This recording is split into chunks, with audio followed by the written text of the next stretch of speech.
Today I'm going to talk about a tag. I was tagged by Ashley over on her channel, Spooky Little Book Nerd, and it is the Cozy Coffee Mug book tag, not challenge. Grab your favorite coffee mug and comfy drink, and let's talk about some books. So question 1 is Hex the Patriarchy, and that's to share your favorite women authors. So I have a few here for you. I'm going to talk about Kate Quinn. I've been enjoying her books for quite a long time, ever since I read Alice Network. So I still have to catch up on some backlog, but everything I've read since then, except for Phoenix Crown, I haven't read that one yet. I've really enjoyed all of her takes. Her characters are always well written, and I always love the stories that she tells. And you get a lot out of them too, because quite a few are based around true events and based around true people, and it's nice to find out about some of this stuff. So I've always really loved how she writes and how she interweaves everything. So there's always something from one of her previous books inside any of her newer ones. There's always at least one to find. So, and next I'm going to talk about Sylvia Mareno Garcia. Ever since this book, I've been completely obsessed. I've been buying everything that I can get my hands on. I still have a few on my TBR, but I own them because I needed them. And Sylvia Mareno Garcia writes in so many different genres, and so far I have not rated anything below a 4-star. I've really enjoyed a lot of them. Most recently I read The Beautiful Ones, which I adored. That was amazing. I just love her atmosphere. I love the characters. It all started with this book. Next, I want to talk about Elizabeth Lim. The first book I read of hers was Reflection, which is one of the Twisted Tales. It was the Mulan Twisted Tale, and I really enjoyed her writing. And then after that, I read Spin the Dawn, followed by Unravel the Dusk, and then the 6 Crimson Cranes, and I've enjoyed all of them. So she's actually become, her books actually are some of my favorite comfort reads too. So if you're looking for something like that, these ones are great. They're YA also, but they're just fun. They're imaginative. I love the characters. Covers are beautiful. I actually grabbed a 6 Crimson Cranes paperback from Book Depository before it closed because I really loved the UK cover for it. But these books are just amazing. Definitely somebody you should check out if you love magic, if you love anything. These are amazing books. So for the next question, we have Never Underestimate a Woman Who Reads Stephen King. And the prompt is share your favorite fictional women characters. So I kind of got to start with something I haven't really shut up about since I started reading it. I've been recommending it to everyone. I'm sure they're all sick of hearing me talk about it. But Shadow of the Gods by John Gwyn has Orca. And she is absolutely badass. She doesn't take crap from anyone. She's just amazing. And I love her. I'm highly anticipating Fury of the Gods right now while we speak because I just can't. And I'm reading Malice by John Gwyn because of course I am. And I'm really enjoying it too. So I just can't talk enough about this author. Lately, it's just hitting all the right notes. But Orca has been one of my favorite female characters, and when this question popped up, she's the first one I thought of, honestly. I highly recommend this. It is multi-POV, so if you don't like that, maybe steer clear, but it's just the way that he writes these characters. They all are flawed. They're all very, they feel real. He just does a great job and has quickly become one of my absolute favorite fantasy writers. So pick up any of the John Gwyn if you see them. And so for my next one, I really haven't talked about quite yet, and I feel like isn't talked about enough, and that's the Jessad Heir. I don't think this book is getting enough attention, and the final book in the duology comes out next year. It just got announced. The cover's gorgeous. This is a great fantasy duology. Sarah Hashem really knocked it out of the park with this. I honestly can't believe this is, I believe this is a debut. Let me see. Anyway, I just absolutely could not believe that this just hasn't garnered that much attention. So we've got here in the slight synopsis, we have 10 years ago, the kingdom of Jessad burned. Its magic was outlawed, its royal family murdered down to the last child. At least that's what Sylvia wants people to believe. The lost heir of Jessad, Sylvia never wants to be found. She can't think about how Nizal's armies destroyed her kingdom and continue to hunt its people, not if she wants to stay alive. But when Aaron, the Nizal heir, tracks a group of Jessadi rebels to her village, staying one step ahead of death gets trickier.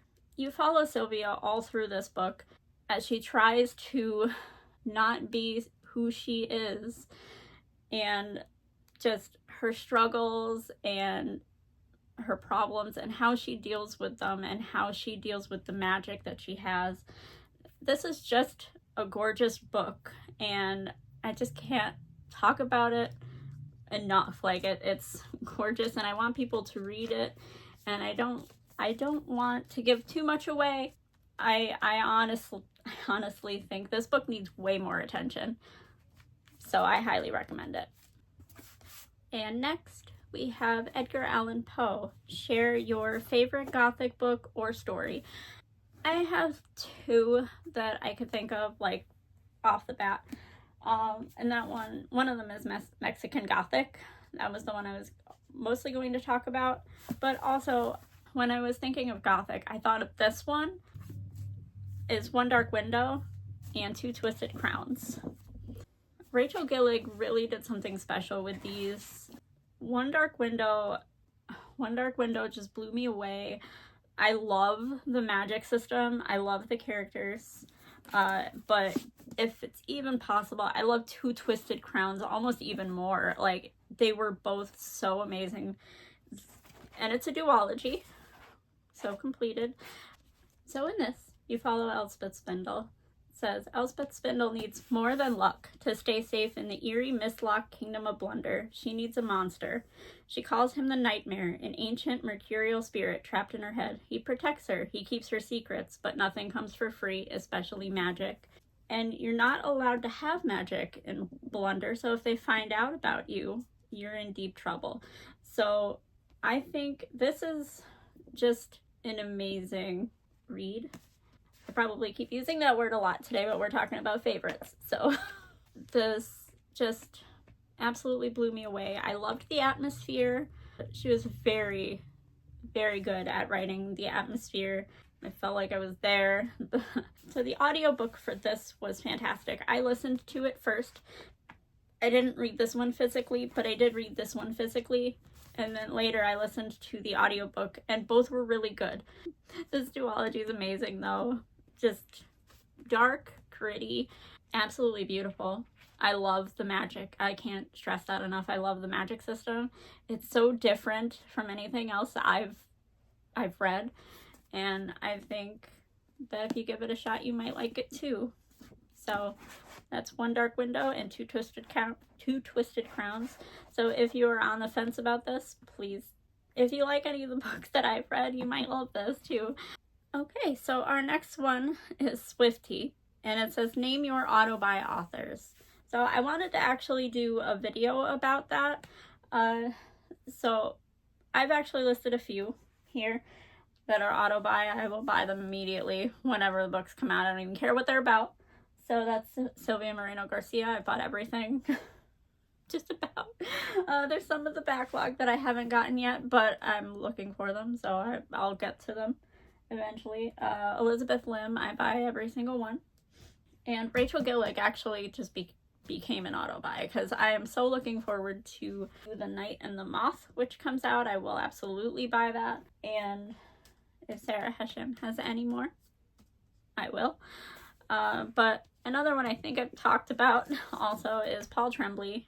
He has been an auto-buy author since I read A Head Full of Ghosts, and I've read everything, just about. I still have to read No Sleep Till Wonderland and maybe some of the older ones, but everything I've read, I've enjoyed. Another one would be Aaron A. Craig. House of Salt and Sorrows was the first book. This one's a standalone, and then recently she released House of Roots and Ruin, but I will absolutely buy anything that she writes because I adore all of them. This one is my favorite though, Small Favors. So if you see this one, definitely pick it up. And look how beautiful that is. So it says, Ellery Downing is waiting for something to happen. Life in isolated Amity Falls, surrounded by an impenetrable forest, has a predictable sameness. Her days are filled with tending to her family's beehives, chasing after her sister, and dreaming of bigger things, while her twin Samuel is free to roam as he wishes. Early settlers fought off monstrous creatures in the woods, and whispers that the creatures still exist keep the Downings and their neighbors from venturing too far. When some townspeople go missing on a trip to fetch supplies, a heavy unease settles over the falls. This one I'm going to talk about it again, but atmosphere, 100%. Atmosphere, it's just amazing. Yeah, this book doesn't actually have a time frame that it's set in, but you can absolutely feel one. It's just amazing. There we go again. But this one, like I said, is my favorite. She's got more slated to come out, and I will absolutely buy them. I even bought House of Roots and Ruin twice because I bought the Barnes & Noble edition, and then I bought the regular edition because of what was underneath the cover. It had a beautiful foil design underneath. I'll buy multiples, and I'll buy everything else that comes out. So I'm just excited to read more from her. So check out her Instagram, see what's coming out, check out her books. But House of Salt and Sorrows is a 12 Dancing Princesses retelling.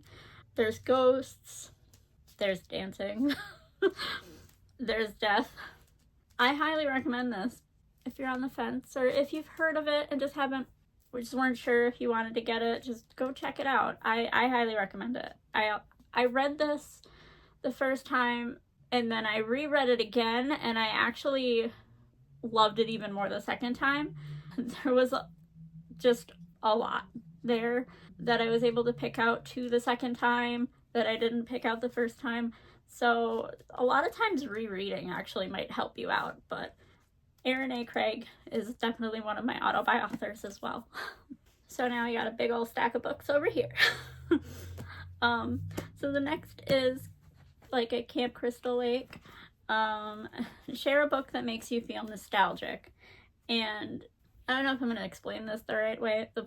The contents of the book itself do not make me feel nostalgic, but the book itself does. So when I read it now, I think about when I read it with my friend.